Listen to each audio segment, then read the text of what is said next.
When they sit here and say that Islam is the fastest growing religion, let's see what they really mean when they say that. It's not because people are freely converting, it's because leaving it comes with consequences. Wait, if leaving it comes with consequences, then why is it the fastest growing religion? Like, clearly, if leaving it comes with consequences, people shouldn't be joining it in the first place, right? Why are people even joining this extreme religion? In Afghanistan, girls can't go to school past 6th grade. Afghanistan does not represent the whole of Islam, right?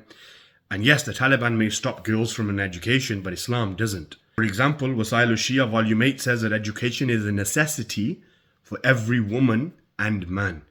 And according to Corinthians 14:34-35, women aren't even allowed to speak in a church because it's shameful. So you wouldn't even be able to make this video if you were in a church. And historically, Christianity denied women an education. In the 15th century in Europe, the church culture in the West denied women a right to education. When? 15th century. Islam, 7th century, said it is incumbent upon man and woman to educate themselves. Then it was only in the 18th century that women were actually allowed to study, and even that wasn't globally. It was only until the late 19th to early 20th century that women were formally allowed a right to education, and it became a legal principle. So you're not one to talk about education. In Pakistan, over 1,000 girls a year are forced into marriage and conversion. Again, Pakistan doesn't represent the whole of Islam.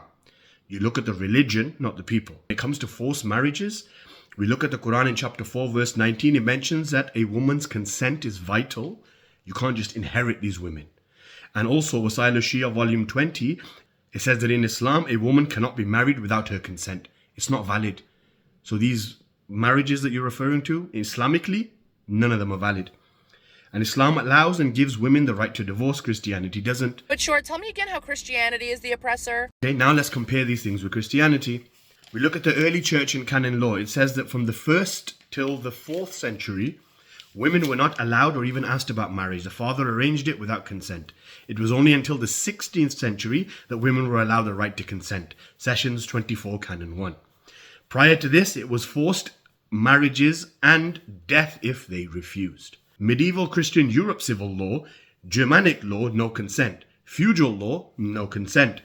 England Anglo-Saxon traditions, fathers were allowed to marry their daughters off without their consent. Coercion was common and death was a penalty. Isabella married Richard II of England at the age of 6 in 1396, and guess what? It was forced. There was no consent. Once women were married in Christianity, the legal doctrine stated that they have no legal independence. So you can't even talk about forced marriages because Christianity was forcing marriages until the early 19th century. And Islam says you cannot force a girl to get married without her consent. So forcing a woman isn't even allowed. In Minneapolis, they play the Adhan 5 times a day on public loudspeakers. Oh no, the Adhan. Oh my God, public loudspeakers. What has the world come to?